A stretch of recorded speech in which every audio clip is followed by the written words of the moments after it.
L'aide se met peu à peu en place en Papouasie-Nouvelle-Guinée. Le pays est en deuil. Il y a une semaine, un glissement de terrain a tué près de 2000 personnes, ensevelies sous des tonnes de boue et de débris. Un village entier a été rayé de la carte. On retrouve sur place notre envoyé spécial Constantin Simon.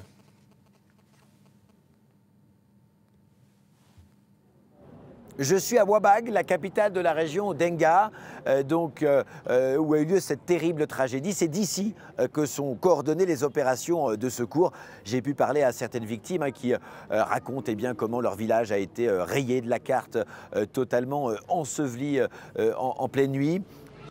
Il était 3 heures du matin. Nous avons entendu un gros bruit et on a pris la fuite. Mais ceux qui dormaient ont été ensevelis. Nous ici, nous sommes ceux qui ont eu de la chance.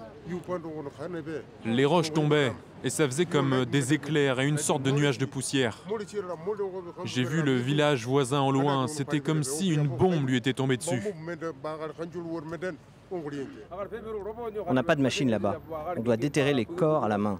Jusqu'à aujourd'hui, on a retrouvé environ 160 cadavres.